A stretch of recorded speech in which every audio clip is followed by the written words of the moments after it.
أعوذ بالله من الشيطان الرجيم بسم الله الرحمن الرحيم لا تجعل مع الله إلها آخر فتقعد مذموما مخذولا۔ مت ٹھہرا اللہ کے ساتھ دوسرا حاکم، پھر بیٹھ رہے گا تو الزام کھا کر بے کس ہو کر۔ وَقَضَىٰ رَبُّكَ أَلَّا تَعْبُدُوا إِلَّا إِيَّاهُ وَبِالْوَالِدَيْنِ إِحْسَانًا، اور حکم کر چکا تیرا رب کہ نہ پوجو اس کے سوا اور ماں باپ کے ساتھ بھلائی کرو۔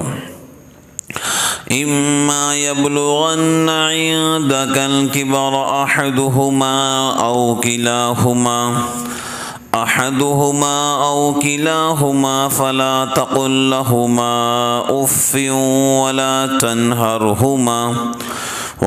تَنْهَرْهُمَا وَقُل لَّهُمَا قَوْلًا كَرِيمًا۔ اگر پہنچ جائیں تیرے سامنے بڑھاپے کو ایک ان میں سے یا دونوں، تو نہ کہے ان کو اوہ اور نہ جھڑک ان کو، اور کہے ان سے بات ادب کی۔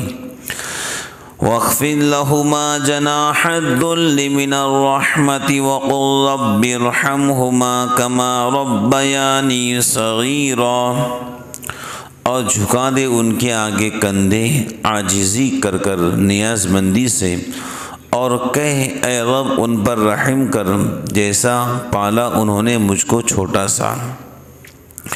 ربکم اعلم بما فی نفوسکم، تمہارا رب خوب جانتا ہے جو تمہارے جی میں ہے۔ ان تکونوا صالحین فإنہ کان للأوابین غفورا، اگر تم نیک ہو گئے تو وہ رجوع کرنے والوں کو بخشتا ہے۔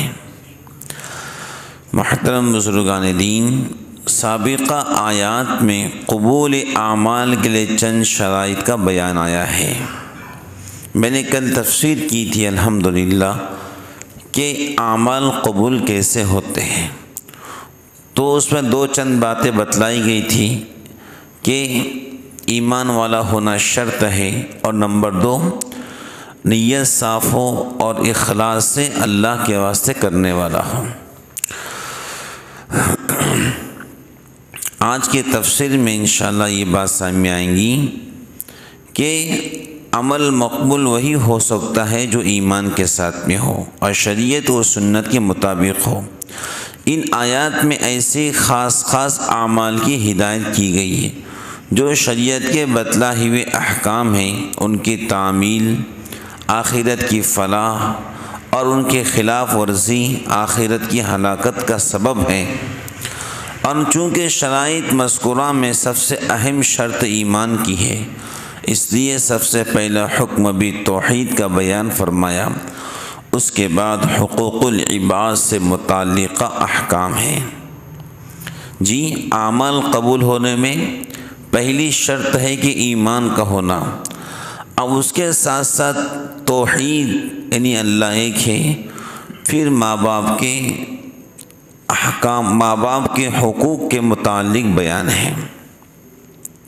خلاصہ تفسیر، حکم اول توحید، لا تجعل مع اللہ الہا آخر، اے مخاطب اللہ کے ساتھ کوئی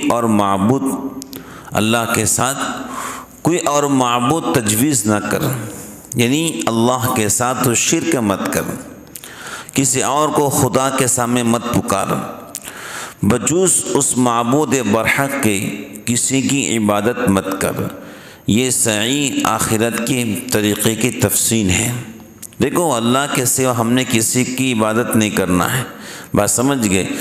چاہے ہم کسی بندے کو آسمان میں اڑتا ہوا دیکھیں، پانی پر نماز پڑھتا ہوا دیکھیں، درختوں پر اللہ اللہ کرتے ہوئے دیکھیں، تب بھی ہم اس کو خدا سمجھنے تیار نہیں، ایک لمحے کے لیے بھی تیار نہیں، ایک سیکنڈ کے لیے بھی نہیں۔ رب ہوتا ہے، بات سمجھ گئے؟ ارے بھائی بات سمجھ گئے؟ رب ہے جی، ہم نے اپنے رب کو مانا ہے، اور اس کے محبوب کی تعلیمات پر انشاءاللہ عمل کرنے کی ہم سب کوشش کرتے ہیں، لیکن ہم نے کبھی بھی نبی کو رب تک نہیں پہنچایا ہے۔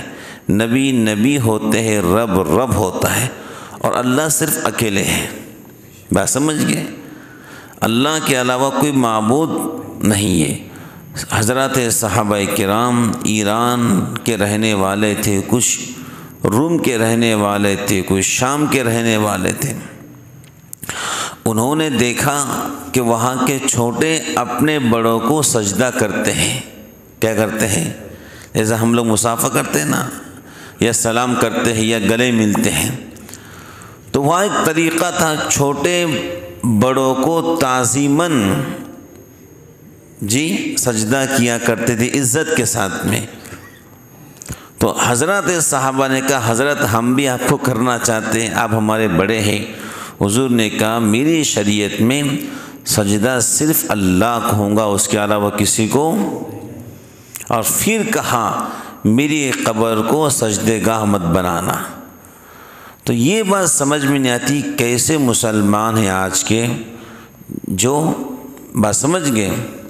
تو یہاں وہاں کی بات نہیں ہے، خود ہمارے اپنے شہر کی بات ہے کہ لوگ جو ہیں پتہ نہیں کون صاحب حیدرآباد سے آئے، اور لوگ جو ہیں ان کے پیر کو چوم رہے ہیں، پیر میں سجدہ کر رہے۔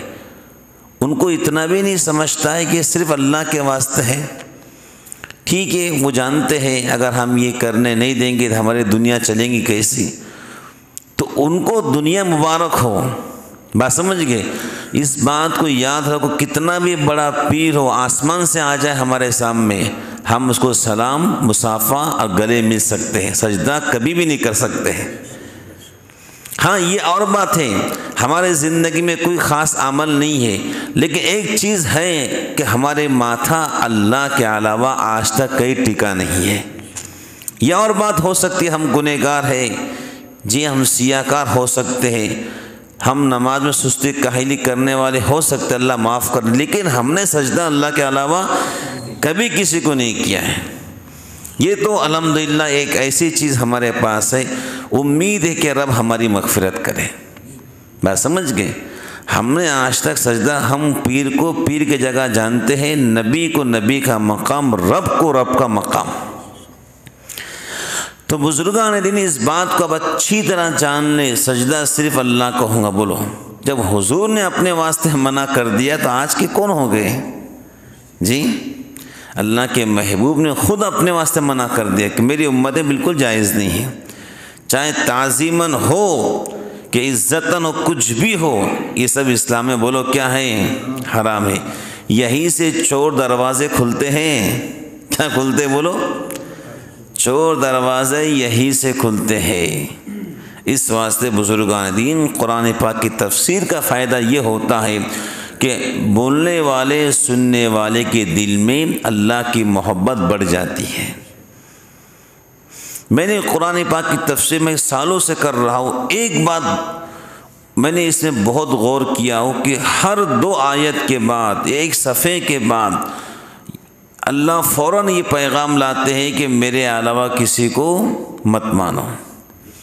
پورے قرآن کا خلاصہ یہی مجھے نظر آتا ہے کہ ہر 2 دن کے بعد یہی بات سامنے آتی ہے قرآن پاک کی کہ شرک مت کرو۔ بات سمجھ گئے؟ تو اس کا مطلب یہ کہ اللہ چاہتے ہیں کہ میرے بندے میرے ہو کر رہے، میں تو بندے کے واسطے ہوں، بندہ بھی میرا ہو کر رہے۔ بات سمجھ گئے؟ تو بندے کو بندگی رب کی اچھی لگتی ہے۔ بولو کس کی اچھی لگتی ہے؟ اللہ رب العالمین کی۔ اس سے میں نے کل کے تفسیر میں کہا تھا کہ بدعاتی کے پیچھے نماز مت پڑھنا کہ آپ کا ایمان آخری وقت میں ختم نہ ہو جائے۔ اسی طریقے سے جو بدعات کے رسوم و خرافات ہے اس پہ کبھی بولو مت چلنا، کہیں ایسا نہ ہو جائے کہ آپ کے دل کے اندر ظلمت، کالا اندھیرا پیدا ہو جائے۔ چاہے بدعت کتنی بھی اچھی ہو لیکن وہ انسان کے واسطے بولو کیا ہے؟ نقصان دہ ہے۔ اور جو سنت طریقہ اللہ کے رسول کا ہے، اللہ کے احکام ہے، وہ ہمیشہ انسان کے واسطے روشنی اور اجالا ہے۔ بات سمجھ گئے نا؟ حکم دوم اللہ یہ فرماتے ہیں وبالوالدین احسانا، تم اپنے ماں باپ کے ساتھ اچھا سلوک کیا کرو، اگر وہ تیرے پاس ہو اور ان میں سے ایک یا دونوں بڑھاپے کی عمر کو پہنچ جائے جس کی وجہ سے محتاج خدمت ہو جائے، اور جبکہ طبعاً ان کی خدمت کرنا بھاری معلوم ہو، اس وقت بھی اتنا ادب کرو کہ ان کو کبھی ہاں سے ہو بھی مت کہنا، نہ ان کو جھڑکنا، نہ ان سے خوب ادب سے بات کرنا، اور ان کے سامنے شفقت سے انکساری کے ساتھ جھکے رہنا، اور ان کے لیے اللہ پاک سے یوں دعا کرتے رہنا، اے میرے پروردگار ان دونوں پر رحمت فرمائیے جیسا انہوں نے مجھ کو بچپن کی عمر میں پالا پرورش کی، اور صرف اس ظاہری توقیر و تعظیم پر اکتفا مت کرنا، دل میں بھی ان کا ادب اور قصد اطاعت رکھنا، کیونکہ تمہارا باپ تمہارے دلوں کے بات کو خوب جانتا ہے، کیونکہ تمہارا رب تمہارے دلوں کے بات کو خوب جانتا ہے، اور اسی وجہ سے تمہارے لیے اس کی تعمیل آسان کرنے کے واسطے ایک تخفیف کا حکم بھی سناتے ہیں۔ اگر تم حقیقت میں دل ہی سے سعادت مند ہو، غلطی یا تنگ مزاجی یا دل تنگی سے کوئی ظاہری کوتاہی ہو جائے، پھر نادم ہو کر معذرت کر لو تو توبہ کرنے والوں کی خطا کو معاف کرتا ہے۔ اللہ تعالیٰ یہ فرماتے ہیں کہ ماں باپ کے ساتھ میں تم اچھا سلوک کرو، احسان کا سلوک کرو، اور ان کو جو ہے جھڑکنا اور ہاں سے ہو تک بھی ان کو مت کہو۔ اس کا مطلب یہ ہے کہ جس وقت ماں باپ بوڑھے ہو جائیں اب ان کو تمہاری ضرورت ہے، بولو کس کی؟ اور اصل ماں باپ کی خدمت کی ذمہ داری بیٹے پر ہوتی ہے، بہو پر نہیں ہوتی ہے، اس بات کو یاد رکھو۔ بہو اگر کر لے تو اس کی ہمدردی ہے، لیکن اصل شریعت میں ماں باپ کی خدمت اس کے اپنے بیٹے پر ہوتی ہے، بات سمجھ گئے؟ تو بزرگان دین ہوتا یہ ہے کہ ہم ماں باپ کی خدمت نہیں کرتے اور یہ سمجھتے کہ ہماری بیوی ان کی خدمت کریں گے، غلط فہمی ہے، بات سمجھ گئے؟ ماں باپ کی خدمت فرض ہے، کیا ہے بولو؟ ماں گھر میں بیمار پڑی ہے اور بچہ عمرے پہ جا رہا، یہ کون سا انصاف ہے؟ ظالم فرض تو یہ ہے جی۔ ایک صحابی نے کہا حضرت میں جہاد میں چلنا چاہتا، حضور نے کہا تیری والدہ کا گھر اکیلی بیمار ہے، کہا آپ نے کہا اس کی خدمت کا تجھے جہاد کا ثواب مل جائے گا جی۔ ماں گھر میں بیمار پڑی اور ظالم عمرے پہ جا رہا ہے جی، عمرہ تو سنت ہے، ماں کی خدمت تو فرض ہے، یہاں ماں کی خدمت کرنا جی۔ تو بیوی کے اوپر ڈال دیتے ہیں کہ وہ ماں باپ کی خدمت کرے، نہیں، یہ تو آپ پر فرض ہے، آپ کی بیوی پر نہیں ہے۔ وہ اگر کر لے تو اس کا احسان، اس کا شکریہ، بات سمجھ گئے؟ تو ماں باپ کی خدمت اس وقت اللہ فرما رہے جب بوڑھے ہو جائیں اور ان کو تمہاری خدمت کی ضرورت ہو، اور ان کے جو ہیں بیماری سے یا ان کی کمزوری سے یا ان کے کھانسنے سے بظاہر انسان تکلیف ہوتی ہے، لیکن تم اس وقت بھی دل میں کوئی تنگی ان کے واسطے مت رکھو، خالی ظاہر میں خدمت نہیں، دل کے اندر بھی ان کے واسطے ادب رکھو۔ کیا رکھو بولو؟ ادب رکھو۔ وہ اگر کسی چیز کے بارے میں ڈانٹے تو خاموش سن لو، بات سمجھ گئے؟ اور ماں باپ کو ہاں اور ہو کا بھی حکم نہیں ہے، لیکن آج کل ایسا ہوتا ہے کہ نوجوان بچے ہیں، باپ کچھ کہتا ہے تو آگے سے دو باتیں زور سے بولتے ہیں، یہ ہو رہا ہے۔ ایک نوجوان تھا، میں نے اس سے کہا باپ کی خدمت کر لیا کر، اور وہ بیچارہ اپنے آپ کو سخی سمجھتا تھا، باپ جو ہے اس سے پیسے مانگ، اس سے پیسے مانگ، حالانکہ اللہ نے اس کو دیا تھا۔ تو پوری زندگی بیچارے باپ کی یہاں وہاں مانگنے میں گزر گئی جی، اور باہر سخی بنا پھرتا تھا۔ تو بیچارہ باپ آخر عمر میں بیمار ہوا، تب 5 لاکھ روپے دواخانے میں لگایا۔ تو میں نے کہا پوری زندگی باپ کی خدمت نہیں کرا جی، اب پیسے لگا کیا فائدہ ہے؟ جس وقت باپ صحت مند تھا اس وقت باپ کی خدمت کرنا تھا۔ ارے بات سمجھ گئے؟ اب بیچارہ بیمار پڑا ہے، آنکھ بند ہو گئی ہے، یہ کوئی خدمت نہیں ہوتی میاں، پیسے لگانا کوئی خدمت نہیں ہوتی ہے۔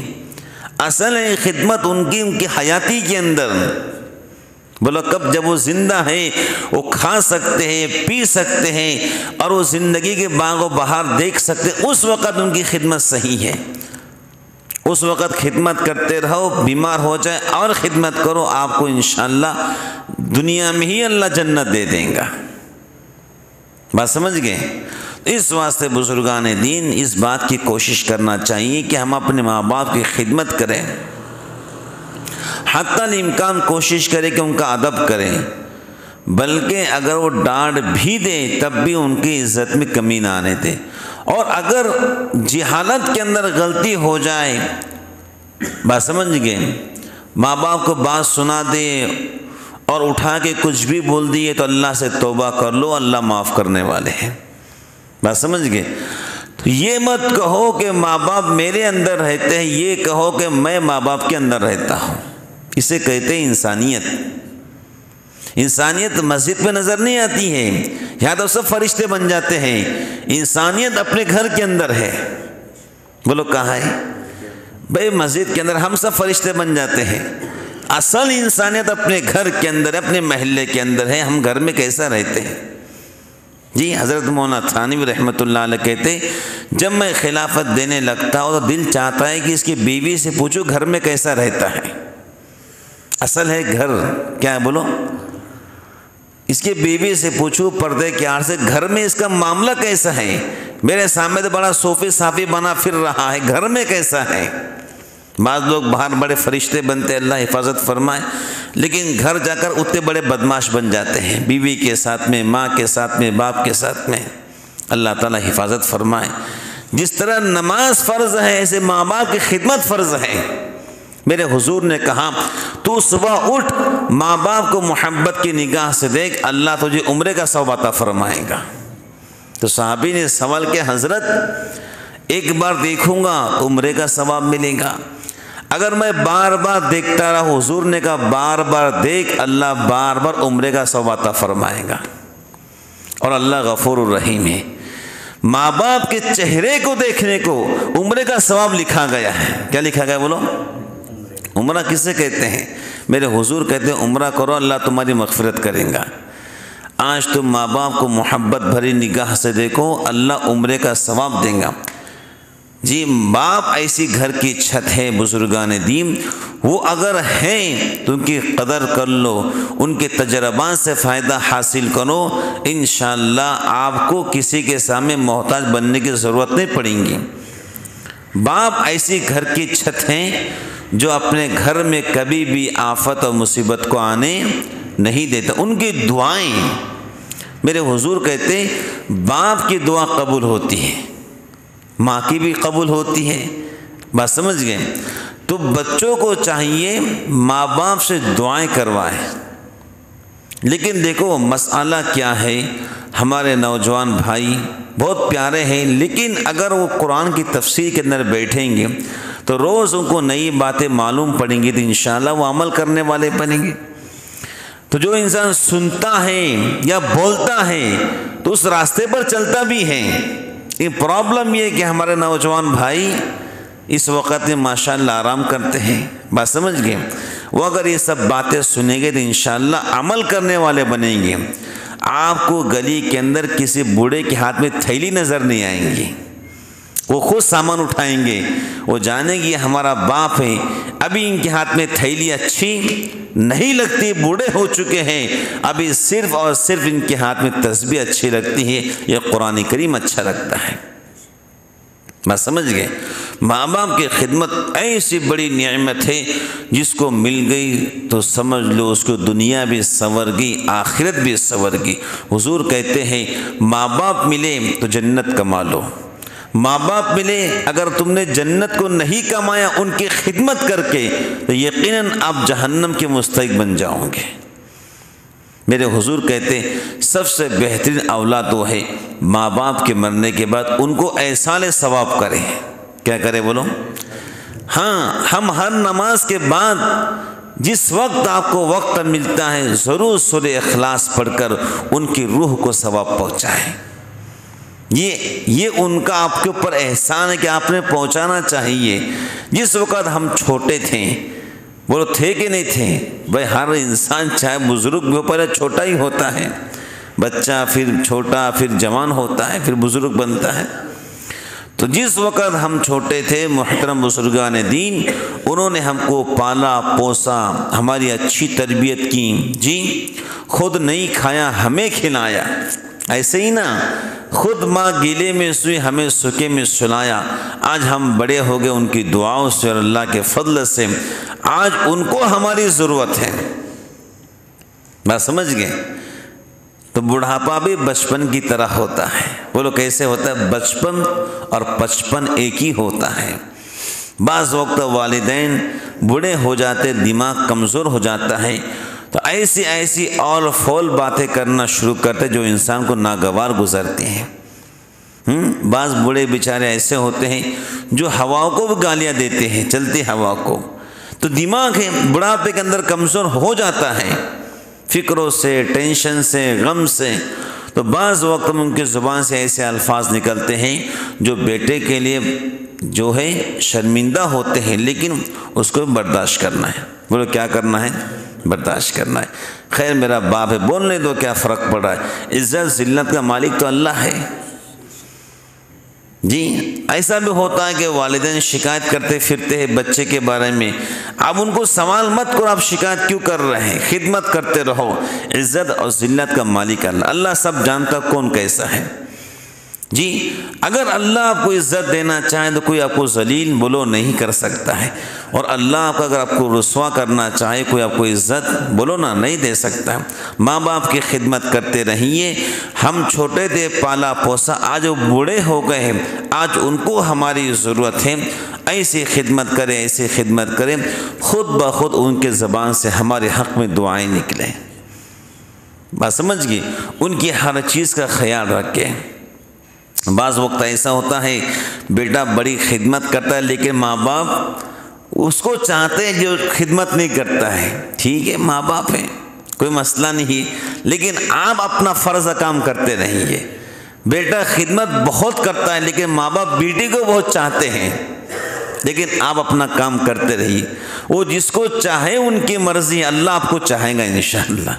اور ماں باپ کو بھی چاہیے ہر اولاد کو ایک نگاہ سے دیکھیں، چاہے بڑا بیٹا ہو، چھوٹا بیٹا ہو، بیٹی ہو، سب کو ایک نگاہ سے دیکھیں۔ کوشش کریں کہ اولاد کے سامنے اولاد کے بارے میں برا بھلا نہ کہیں۔